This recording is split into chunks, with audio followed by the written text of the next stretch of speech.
Hello guys, welcome back to Be the Topper, and this is part 15 of chapter 2 class 11 primary and secondary market। और आज की video में हम बात करने वाले हैं कुछ टॉपिक्स की जो कि हैं what is a portfolio, diversification क्या है, एडवांटेजेस क्या है एक डाइवर्सिफाइड पोर्टफोलियो होने के, और डेट इन्वेस्टमेंट क्या होता है, इसके कितने टाइप्स होते हैं, और डेट इंस्ट्रूमेंट जो होते हैं उनकी कौन कौन से फीचर्स होते हैं इसके बारे में बात करेंगे। और इंटरेस्ट जो हमको डिबेंचर और बॉन्ड पे मिलता है उसका क्या मतलब होता है, इस सब टॉपिक्स के बारे में हम बात करेंगे। तो वीडियो को शुरू करने से पहले गाइस, अगर आपने अभी तक मेरा टेलीग्राम चैनल ज्वाइन नहीं किया है तो उसको ज्वाइन कर लो, क्योंकि मैं उस पर नोट्स दे रही हूँ तो वो आपके काम आ जाएंगे। तो अभी हम इस वीडियो को शुरू करते हैं। What is a portfolio. अब हम सबसे पहले बात करेंगे कि पोर्टफोलियो क्या होता है। तो पोर्टफोलियो एक कॉम्बिनेशन होता है। जैसे आप लोग क्या करते हो, आप लोग मान लो कि आपकी बड़ी सारी चीज़ें हैं आपकी फैली हुई हैं, आपने क्या करा, उसको एक फाइल में रख लिया। ठीक है, आपका आधार कार्ड, आपका पैन कार्ड, या फिर आप एक प्रोजेक्ट फाइल बना रहे हो तो आपने बहुत सारी चीज़ें आप लगा कर उसको एक फाइल जैसा बना देते हो। ठीक है, तो ये हो जाता है कॉम्बिनेशन। तो अगर हम फाइनेंशियल मार्केट से मैनेजमेंट की लैंग्वेज में बात करें तो पोर्टफोलियो एक ऐसा कॉम्बिनेशन होता है जहाँ पर हम डिफरेंट इन्वेस्टमेंट जो होती हैं हमारी assets, like equity, like bonds, debentures, shares, mutual funds, etcetera, उन सबको हम एक पोर्टफोलियो में रख देते हैं ताकि हमें पता चल जाए कि भाई देखो, हमने इतनी सारी जो ये एसेट्स हैं, इन्वेस्टमेंट एसेट्स हैं, इनमें हमने पैसा अपना इन्वेस्ट कर रखा है। ठीक है, item that are considered a part of your portfolio can include any asset. कोई भी एसेट हो सकता है, share, debenture, bond, mutual fund. ठीक है, इनमें से कोई भी एसेट हो सकता है, कुछ और भी हो सकता है, कोई कमोडिटी लाइक गोल्ड, कोई आर्ट, कोई रियल एस्टेट, कुछ भी हो सकता है। ठीक है, मतलब ऐसा नहीं है कि आपको उस फाइल में जमा करना है। बेसिकली हमको एक चिट्ठा रखना है अपने पास कि भाई देखो हमारे पास ये सारी चीज़ें हैं। ठीक है, however for most investors, a portfolio has come to signify an investment in financial instruments like shares, debenture, fixed deposit, mutual। बहुत सारे जो इन्वेस्टर्स होते हैं, पोर्टफोलियो बेसिकली उनको ये समझाता है कि उनको कहाँ पर इन्वेस्ट करना चाहिए और उसको हेल्प करता है। ठीक है, व्हाट इज डाइवर्सिफिकेशन। डाइवर्सिफिकेशन का क्या मतलब होता है? बेसिकली डाइवर्सिफाई का मतलब होता है कि आपने एकदम आप फैल गए। ठीक है, हम बोलते हैं डाइवर्सिटी बहुत ज़्यादा है, मतलब विविधता है, मतलब अलग अलग चीज़ें हैं। तो आपको यहाँ पर भी क्या करना है कि if you are investing your money in the stock market, तो आपको डाइवर्सिफिकेशन का बहुत ध्यान रखना है कि आपको अपना सारा पैसा सिर्फ एक ही जगह पर उठाकर नहीं लगा देना है। ठीक है, आपको जो अपने जो बेसिक जो चीज़ें, अपने जो मनी है, मान लो इस पोटली में आपका मनी है, आपको इधर इधर इधर इधर हर जगह लगाना है। इक्विटी में लगाना है, म्यूचुअल फंड्स में लगाना है, डेरिवेटिव्स में लगाना है, डिबेंचर्स में लगाना है, बॉन्ड्स में लगाना है। मतलब ऐसा भी नहीं कि जितने एसेट्स हैं, जितने भी फाइनेंशियल ऑप्शन है सब में लगा दो, बट हाँ इतना करो कि हाँ भाई 2-3 हमारे पास हों। पर ऐसा नहीं होना चाहिए कि आपने सारा पैसा उठाकर आपने इक्विटी में लगा दिया, कि आपने सोचा कि इक्विटी में रिटर्न बहुत ज़्यादा मिलता है, पर आपने जहाँ पर रिटर्न की सोची वहाँ पर आपको ये भी सोचना चाहिए कि अगर हमको लॉस हो जाए, हमको अगर रिस्क हो जाए तो हम पूरी तरीके से डूब जाएंगे। ओके, तो आपको उस रिस्क को वहाँ से बचाने के लिए, बैलेंस करने के लिए, अगर इक्विटी में आपको लॉस हो भी जाता है तो आप किसी म्यूचुअल फंड में इन्वेस्ट कर दो, किसी बॉन्ड में इन्वेस्ट कर दो, ताकि वहाँ पर जो रिस्क के चांसेस होते हैं वो बहुत कम होते हैं। तो मतलब ऐसा नहीं होगा कि आप एकदम लुट गए, बर्बाद हो गए। तो इसको बोलते हैं डाइवर्सिफिकेशन। अब यहाँ पर पढ़ लेते हैं कि क्या लिखा हुआ है। ये एक रिस्क मैनेजमेंट टेक्निक है, मैंने आपको बता दिया। वैरायटी ऑफ इंस्ट्रूमेंट्स में हम पैसा लगा सकते हैं यहाँ पर, बाकी सब बिल्कुल ही एकदम आसान है जो कि मैं आपको समझा चुकी हूँ। Diversification is possibly the best way to reduce the risk in a portfolio. किसी भी बंदे को अगर अपना रिस्क अगर कम करना है तो उसको अपना जो इन्वेस्टमेंट है वो डाइवर्सिफाई करके लगाना चाहिए। ठीक है गाइस, अगर आपको ये वीडियो अच्छी लगती है तो उसको लाइक करो, शेयर करो और चैनल को ज़रूर सब्सक्राइब करो। मुझको बिल्कुल भी समझ नहीं आ रहा है कि इतने सारे लोग सब्सक्राइब क्यों नहीं कर रहे हैं। मैं मेहनत से कंटेंट बना रही हूँ, अगर आपको अच्छा लगता है तो आपको सब्सक्राइब करना चाहिए ना। और अगर मुझे ऐसा लगेगा कि जो मैं मेहनत कर रही हूँ, जो कंटेंट मैं बना रही हूँ वो लोगों को और नहीं देखना, तो मैं क्यों बनाऊँगी ऐसा कंटेंट, मैं फिर ऐसा कंटेंट बनाना बंद कर दूँगी। ठीक है, तो अगर मुझे पता चलेगा कि हाँ भी लोगों को चाहिए तो आप चैनल को सब्सक्राइब कर लो, ताकि मुझे पता तो चल जाए एटलीस्ट। और वैसे भी सब्सक्राइब करना फ्री तो होता है, कौन सा आपको बहुत सारे पैसे भरने हैं। What are the advantages of having a diversified portfolio. अब अगर किसी बंदे ने पोर्टफोलियो डाइवर्सिफाइड कर भी लिया तो उसको एडवांटेजेस क्या होने वाले हैं, इसको हम देखेंगे। ठीक है, तो एक good investment portfolio is a mix of wide range of asset, मतलब कि अगर आपके पास एक डाइवर्सिफाइड पोर्टफोलियो है तो एक बहुत सारी एसेट्स आपके पास होती हैं, ठीक है। Different securities perform differently at any point of time. So with a mix of asset types, your entire portfolio does not suffer the impact of a decline of any one security. जितनी भी securities हैं वो अलग अलग time पे अलग अलग तरीके से बिहेव करती हैं, ठीक है। ऐसा नहीं होगा कि जनवरी का महीना चल रहा है फिर मतलब कोई भी टाइम चल रहा है उसमें आपकी जितनी भी इन्वेस्टमेंट थी सब कुछ ऊपर की तरफ चली गई, कोई नीचे आएगा कोई ऊपर जाएगा, तो इससे क्या होगा, बैलेंस हो जाएगा। When your stocks go down, you may still have the stability of the bonds in your portfolio.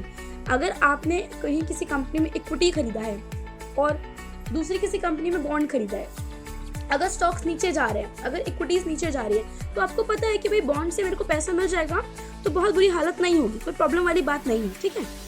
There have been all sorts of academic studies and formulas that demonstrate why diversification is important, but it's really just the simple practice of not putting all your eggs in one basket. मतलब कि आप अगर बड़े सारे अंडे सारे लेके जा रहे हो और आपने एक ही बास्केट में उसको रख दिया तो वो हो सकता है कि गिर जाए, टूट जाए, फूट जाए तो दिक्कत हो जाएगी। If you spread your investment across various types of assets and markets, you will reduce the risk of your entire portfolio getting affected by the adverse returns of any single asset class. अगर आपने अपने portfolio को spread कर रखा है तो क्या होगा, आपको एडवर्स रिटर्न मतलब कि एडवर्स प्रॉब्लम नहीं होगी। अगर कोई रिस्क हो जाता है तो इट्स ओके देन, अगर एक जगह से रिस्क हो गया तो क्या हुआ, दूसरी से रिटर्न आ तो गया, तो मतलब ज्यादा दिक्कत वाली बात नहीं है। इसलिए हमको अपना जो पोर्टफोलियो है उसको डाइवर्सिफाइड रखना चाहिए। अब आ जाते हैं अपने नेक्स्ट टॉपिक पे जो कि है डेट इन्वेस्टमेंट। अब डेट इन्वेस्टमेंट क्या होता है, सबसे पहले आप ये समझो कि डेट का मतलब क्या होता है। इसका मतलब होता है उधारी, ठीक है, इसका मतलब होता है उधारी।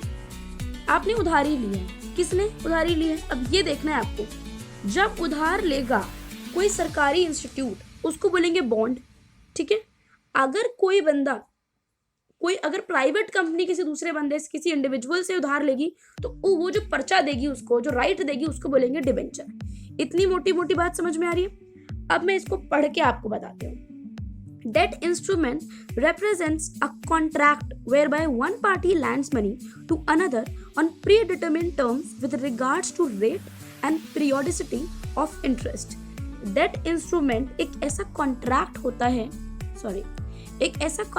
होता है जहां पर एक पार्टी जो है वो दूसरे पार्टी को अपना जो पैसा है वो लैंड करती है, मतलब जो उधारी देती है, ओके। कुछ टर्म्स एंड कंडीशंस में कुछ टर्म्स होती हैं कि आपको इतने टाइम के बाद, इतने पीरियड के बाद, इतने रेट पर आपको हमको इंटरेस्ट देना है। इंटरेस्ट क्या होता है, जिसको हम हिंदी में ब्याज बोलते हैं, okay. Repayment of principal amount by the borrower to the lender, ठीक है। और जो प्रिंसिपल अमाउंट आपने हमसे लिया है उसको भी आप रीपे करोगे with some amount of interest, ठीक है, with along with that principal amount. In Indian securities market, the term bond is used for debt instrument issued by central.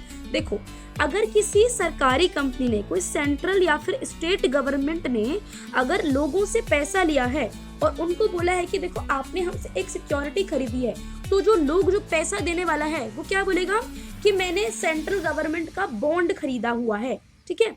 तो उस बंदे ने सेंट्रल गवर्नमेंट को पैसा दिया है, सेंट्रल गवर्नमेंट उस बंदे के पैसे को यूज करेगी और इंफ्रास्ट्रक्चर डेवलप करेगी और बहुत सारी चीजें हैं कंट्री में, है ना, उन पॉलिसीज में पैसा लगाएगी और सरकार को जब सरकार को फायदा होगा, जब चीजें ग्रो होंगी तो कुछ टाइम पीरियड के बाद, कुछ एक रेट के बाद, कुछ एक स्पेसिफाइड रेट इंटरेस्ट के साथ उसको पैसा मिल जाएगा, ठीक है। अगर उस बंदे ने स्टेट और सेंट्रल गवर्नमेंट की कोई सिक्योरिटी खरीदी है, उसको पैसा दिया है, तो उसको बोलेंगे बॉन्ड, ठीक है। वहीं पर अगर कोई प्राइवेट सेक्टर का कॉर्पोरेट का कोई कंपनी है, कोई कॉर्पोरेट है, उसने अगर इंडिविजुअल से पैसा लिया है तो वो जो पर्चा, जो राइट इशू करेगी उसको बोलेंगे डिबेंचर। तो वो बंदा बोलेगा कि मैंने इस कंपनी का डिबेंचर खरीदा हुआ है, ठीक है। डिबेंचर और बॉन्ड ये सब शेयर्स के पार्ट ही है, इसमें आपको बहुत ज्यादा घबराने वाली बात नहीं है, ये कुछ और है, ठीक है। अब आ जाते हैं कि इन डेट इंस्ट्रूमेंट के फीचर्स क्या होते हैं। तो इसका फीचर क्या है, सबसे पहले आपको ये समझना है कि इसके 3 फीचर होते हैं। गाइस, ये वाला क्वेश्चन आई थिंक इम्पोर्टेंट है, तो आप इसको ध्यान रखना कि कहीं आपसे पूछ ना लिया जाए। मैच्योरिटी, सबसे पहले मैच्योरिटी आपको पता होनी चाहिए क्या होता है, उसके बाद आपको पता होना चाहिए कूपन क्या होता है, उसके बाद पता होना चाहिए प्रिंसिपल अमाउंट क्या होता है, ठीक है। तो मैच्योरिटी क्या होता है, maturity of a bond refers to the date on which the bond matures, which is the date on which the borrower has agreed to repay the principal। बहुत ही ज़्यादा सिंपल है। मैच्योरिटी एक ऐसी डेट होती है जिस टाइम पर जिस भी जो बोरोवर है, जिसने पैसा लिया था, पैसा लेने वाला बंदे से कहता है कि भाई देखो मैं इतने तारीख को आपको ये पैसा आपका वापस कर दूंगा with some amount of interest, ठीक है। मान लो कि आपने मेरे से, अगर हम बॉन्ड की बात करें तो मान लो कि मैं एक सरकारी कंपनी हूँ, आप मेरे पास आज आए, I am shooting this video on 18 नवंबर 2020, तो आप आए 18 नवंबर 2020 को कि भाई देखो मैं पैसा दे रहा हूँ, और आप बोल रहे हो कि 18 दिसंबर 2020 को मुझे मेरा जो 100 रुपये जो मैंने तुमको दिया वो तो चाहिए और साथ में 10 रुपये और चाहिए, ठीक है। तो मतलब 110 रुपये कुल मिला के, मैं सरकारी कंपनी हूँ ना अभी, तो मेरे पास जो बंदा आया तो मैं उसको कब दूंगी, 18 दिसंबर 2020 को मैं उसको 110 रुपये दे दूंगी। तो 18 दिसंबर 2020, 18 दिसंबर 2020 मेरी मैच्योरिटी डेट है उस बॉन्ड की, okay. Term to maturity refers to the number of years remaining for the bond to mature. अब टर्म टू मैच्योरिटी क्या होता है कि मान लो कि मैं कह रही हूँ इस ये वाला जो बॉन्ड है इसके 7 टर्म्स ऑफ टू मैच्योरिटी बचे हैं, मतलब कि 7 साल इसके बचे हैं मैच्योर होने में, ठीक है। The term to maturity changes every day. अब हर दिन बदलता रहता है। अब मैंने मान लो कि पिछले दिन बोला था 10 दिन, अगले दिन बोलूंगी 9 दिन, उसके अगले दिन बोलूंगी 8 दिन, तो हर दिन बदलता रहता है। From date of issue of the bond until its maturity, ठीक है। The term to maturity of a bond can be calculated on any day as the distance between such a date and the date of maturity. तो term to maturity है वो कभी भी calculate की जा सकती है, उसमें बहुत बड़ी बात नहीं है। It is also called the term और the tenure of the bond. Tenure जैसे कि किसी कैसे कहते हैं ना कि इस पीएम का कितना टेन्योर रहा, मतलब इन्होंने कितने से कितने तारीख तक या फिर कितने समय तक काम किया। तो ऐसे यहाँ पर भी कह सकते हैं कि ये वाला जो बॉन्ड है वो इस इंडिविजुअल के पास कितने दिनों तक रहा। अब आ जाते हैं गाइस कूपन पर, ठीक है। और अगर चीजें आपको नहीं समझ में आती है तो आप मुझे इंस्टाग्राम पे फॉलो कर सकते हो। वहाँ पर बच्चे मुझसे पर्सनल में क्वेश्चन पूछते हैं और मैं उनको फोटोज ऑडियो लिख कर अलग अलग तरीके से समझा देती हूँ, जो कि हम कमेंट्स में नहीं कर पाते हैं। तो आपको इंस्टाग्राम की मेरी आईडी नीचे डिस्क्रिप्शन में मिल जाएगी, आप वहाँ पे मुझे फॉलो कर लेना। और अगर आपको कोई भी डाउट होता है तो आप मुझसे पूछ सकते हो, या फिर अगर आपको कुछ भी मेरे से बात करनी है तो आप वहाँ पर कर सकते हो। अब आ जाते हैं कूपन पर, ठीक है। कूपन क्या होता है? Coupon refers to the periodic interest payment that are made by the borrower, ठीक है। मान लो कि आपने 5 रुपए का क्रैक्स खरीदा। अब क्रैक्स, अगर आप बच्चे थे, मतलब अगर आप छोटे थे, आपने कभी खाया तो आपको पता होगा क्रैक्स क्या होता है। क्रैक्स एक सोया टाइप होता है जिसमें कुछ गिफ्ट्स निकलते हैं बच्चों के लिए, ठीक है। तो बच्चों के लिए बेसिकली कुछ कूपन टाइप होता है, कि मान लो कभी 1 रुपए का कॉइन निकल गया, कभी कुछ टॉय निकल गया, कभी कुछ निकल गया। तो ये क्या है, 5 रुपए में आपने दिया, उसके संग आपको कुछ एक्स्ट्रा मिला है, ठीक है। बेसिकली यहाँ पर भी ऐसे होता है। कूपन का मतलब है पीरियोडिक इंटरेस्ट की जो पेमेंट होती है, जो बोरोवर देता है।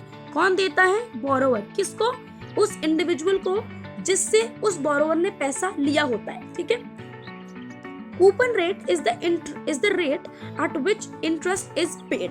अब कूपन रेट होता है बेसिकली इंटरेस्ट रेट, ठीक है ना। इंटरेस्ट रेट मतलब कूपन रेट। अब जिस कूपन रेट क्या होता है, जिस रेट ऑफ इंटरेस्ट पर आपको इंटरेस्ट देना है वही होता है कूपन रेट, सिंपल है। And is usually represented as a percentage of the par value of a bond. और कैसे इसको किया जाता है कि बॉन्ड का जो पार वैल्यू है, उस पार मतलब फेस वैल्यू, मतलब कि कितने पे खरीदा गया है, कितना उस पर्चे पर लिखा है कि 10 रुपए का बॉन्ड है, ऐसे, तो उसका फेस वैल्यू होगा। तो उस पर हम कुछ परसेंटेज लगाते हैं, ओके। अब आ जाते हैं हमारे प्रिंसिपल। प्रिंसिपल क्या होता है? Principal is the amount that has been borrowed and is also called the par value और face value of the bond। अभी मैंने बोला 10 रुपए, तो जो मेरा 10 रुपए एक पर्चे पर लिखा था कि ये वाला जो बॉन्ड है ये है ₹10 का, तो ये मेरा प्रिंसिपल अमाउंट भी है, ये मेरा फेस वैल्यू भी है, ये मेरा पार वैल्यू भी है, ये मेरा सब कुछ है, ठीक है। कहाँ गया? हाँ, तो coupon is the product of the principal and the coupon rate. Coupon rate क्या होता है, मतलब जो कूपन होता है वो अगर जो प्रिंसिपल और कूपन रेट को इनटू कर दें, गुणा कर दें, मल्टीप्लाई कर दें, तो उसका प्रोडक्ट है कूपन, ठीक है। The name of the bond itself conveys the key features of a bond. Bond का जो नेम है वही उसका की फीचर दिखाता है।